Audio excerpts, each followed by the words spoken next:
What up guys? What up guys? Hi everybody, sama guy.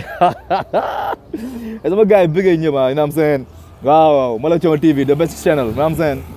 ñàkk abonné wóorul quoi, tu vois. Wala ma sore man, sama hairdresser yi ñu may wat quoi. Pes côté bi, soxal digg bi Mamadou Gassama, you know what I'm saying? Yeah, alongside maa ngi am sama gars Lamine Diallo ba léegi, you know what I'm saying? Moom laa invite tey quoi, mais du wax quoi, moom shy guy la, dafa bëri kii quoi. Eh Alioune Ndao sama side ko what up? Eh Jo, del woor waay Jo. Jo del woor. Hey, some guy. Yeah, what's up, my nigga? Bon, before going faster, allow me to introduce myself. I go by the name of Malathion from Senegal, West Africa, Rio City. To those people who think that Shakespeare language belongs to them, I don't give a F. You know what I'm saying? I don't give a F. Bilingual, man. Man. I'm bilingual. Man. And shout out to everybody, some subscribers, you know what I'm saying? Bon, balaa may sori tey sama gars yi c'est un sujet qui me tient à cœur quoi. Xam nga man maay l'avocat du diable quoi, l'avocat des causes perdues quoi. Bon temps yi damay toog booy surfer si net bi yenn sénégalais yi man dama leen dul mën a comprendre quoi, xam nga dama leen mën a comprendre Lamine may ma nopp booy. Mais sénégalais lu tax mu soxor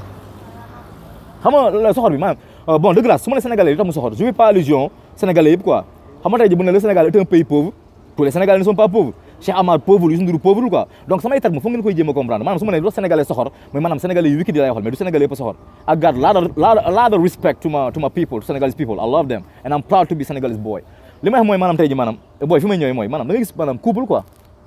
Couple ñaar ñu bëggante mais gars yi da ci wax quoi li fi may ñëwee mooy maanaam tey ji si Ndeye Gueye Papa Boy Djiné quoi. Bon balaa may sori non mais xam nga doo métti ma bon Ndeye Gueye elle est plus âgée que Papa Boy Djiné d'accord naa quoi mais elle est courageuse xam nga elle est courageuse mais ñaata mère ñoo fi ne màgget bëgg ay faru booy amuñu ko topp corniche bi di entraîner wala topp salle de gym yi di rëbb ay booy yu ndaw dina fay xaalis ñu leen di bës ngeen baal ma terme interdit au moins 18 ans ñu leen di bës booy ndaw di leen di bës ñu dem ay auberge sax fu ne ñu fay dem di jógee ay Dubaï di may booy yooyu xaalis mais Ndeye Gueye moom il a osé dire oui à son amour quoi fësal ko njaaloowul mu toog sëyam mais de grâce bàyyi ko mu toog sëyam quoi mais ngeen ne fi naan booy bi daal ngeen naan non lii ak parara booy loolu c'est pas normal quoi tu vois man dama bëgg maam ngeen respecté couple jàmm ngeen respecté ko quoi Papa Boy Djiné base muy daanuwul maanaam parce que dafa manqué doole dafa daanu parce que booy bi techniquement booy bi dafa gën a taxaw dafa daw di jël booy bi mu mbot ko mu daanu mais ngeen ne fi naan ay takka ko la mag ak takka ko la kii nii mais loolu moo tax ngeen nekk fi di cag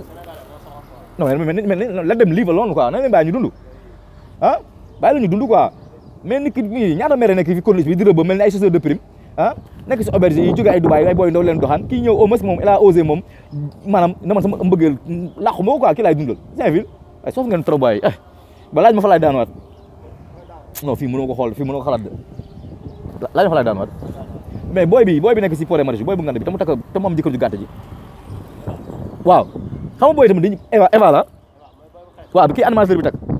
moo la mais léegi fii mais Sénégalais yi ñoom nee nañ couple bi rafetul parce que booy bi mënoon na séntu feneen mais xanaa du ko lay bëgg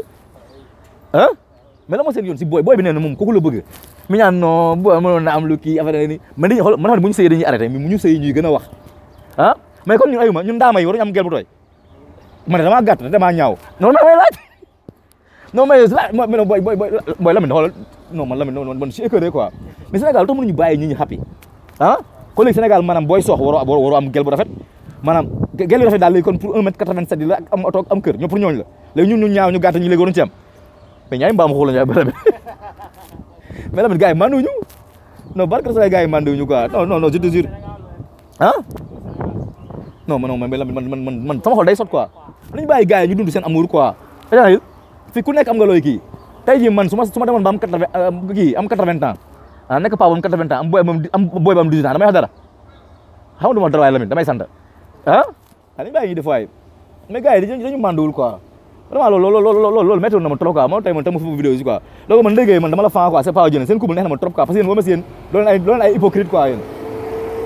yéen ay réel ngeen quoi seen bëggee yéen a ngi koy wane Eva jàppal sa jëkkër yombul ñu naan laan jëkkër lii nii yëpp ñooy fees auberge yi ñi leen dóor ay marteau fu ne leen koy dóor amuñu caga du digle sëy yow ma si yow tu as fait ton choix quoi yàlla def seen sëy yi neex ngeen nekk quoi tu vois ngeen bañ a mbay nopp xëy yi quoi parce que vraiment yàqara la ñuy def ba sama gars yi ma la coono next time maa ngi ñëwaat tu vois waat ci yeneen vidéo mooy loolu ñàkk abonné wóorul quoi waaw ay IGM ak ay yooyu yëpp garaawul mais xoolal télé bi mooy la marre de regarder la télé car la télé ne nous regarde pas sujet yi ñu toj nii mënuñu ko def RTS mënuñu ko def fenn ñoo ni si Malathion TV ma toj sujet ku am tamit lu sujet boo bëgg a wax ko ci commentaire yi mën naa la teewal waaw Lamine tàggul gars yi